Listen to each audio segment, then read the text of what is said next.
Erinma walked beside Buka, feeling elated and victorious. She had finally found the perfect man. As they left the village and entered the forest, she began to feel a twinge of unease.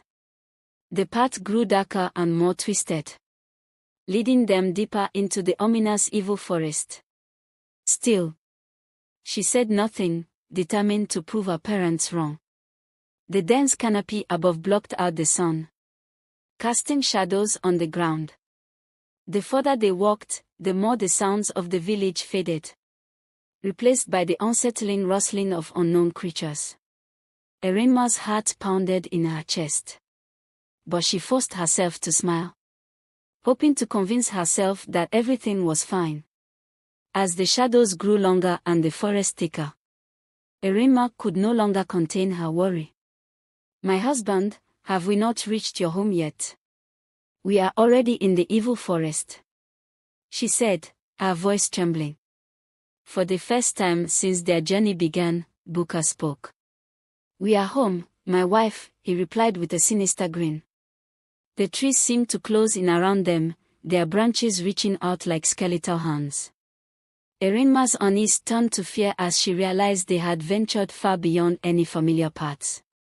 The forest floor was littered with strange, glowing fungi, and the air was thick with an otherworldly mist. Erinma's heart sank. "How can a man as handsome and wealthy as you live in the forest?" she asked, her voice barely a whisper. Buka laughed, a chilling sound that echoed through the trees. "I never told you I was wealthy, nor did I say I was handsome," he said. Then, before her eyes, he began to transform. His laughter grew louder, morphing into something monstrous. The very ground seemed to tremble as his true nature was revealed. Erinma's mind raced, trying to understand the nightmare unfolding before her.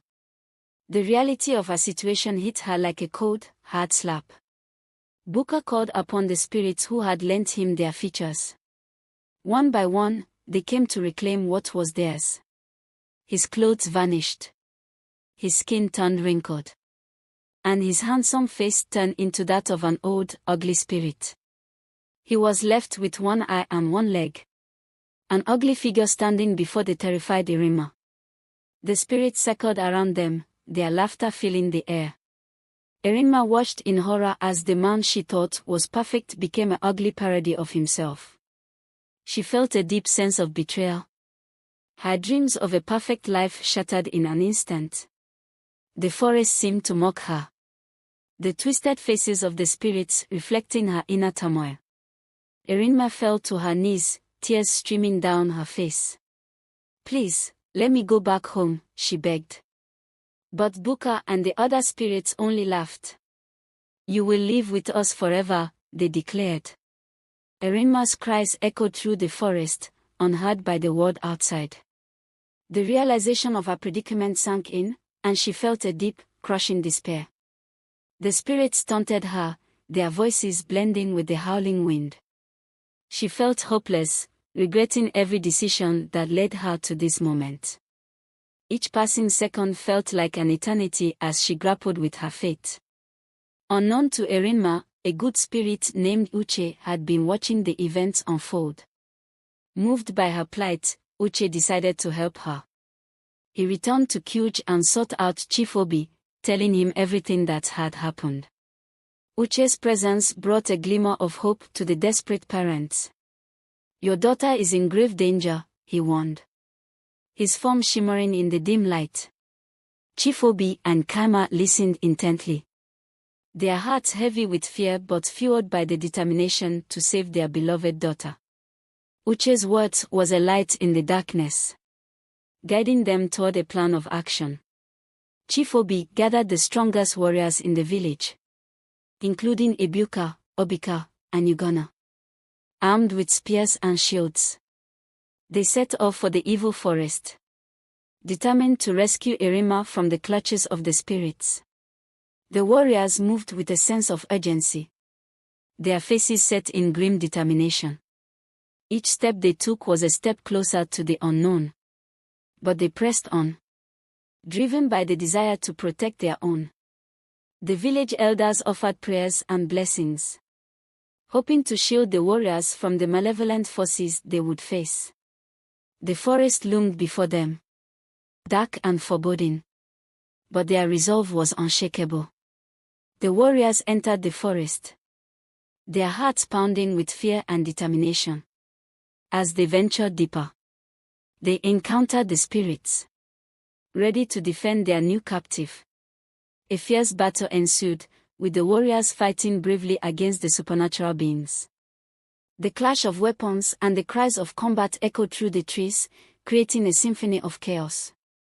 The spirits, though powerful, were taken aback by the sheer will and courage of the human warriors. Each warrior fought with the strength of 10 men, their love for Erinma giving them the power to stand against the odds. Blood and sweat mingled on the forest floor, marking the battleground of this epic struggle. Amidst the chaos, Chief Obi spotted Erinma, bound and crying. With a surge of strength, he fought his way to her and cut her bonds. "Father," she cried, throwing herself into his arms. Together, they made their way back to the warriors, who were slowly gaining the upper hand against the spirits. Erinma's heart swelled with gratitude and relief as she clung to her father. The sight of the warriors battling for her freedom filled her with awe and a newfound appreciation for her village. Each step away from the spirits felt like a step toward redemption. The air was filled with the sounds of battle, but her father's reassuring presence gave her hope. With one final push, the warriors defeated the spirits, banishing them back to their realm. Exhausted but victorious, they escorted Erinma back to the village, where the people awaited anxiously. The village erupted in joyous celebration upon their return. Songs of victory filled the air, and the people danced in the streets, thankful for Erinma's safe return. Chief Obi and Kaima embraced their daughter, tears of relief streaming down their faces. The ordeal had brought the village closer, and Erinma learned the true value of humility and the importance of looking beyond the surface. She vowed never to take her family and community for granted again. The evil forest, now silent, stood as a testament to the courage and love that had triumphed over darkness. Please like and hit the subscribe button for more interesting videos.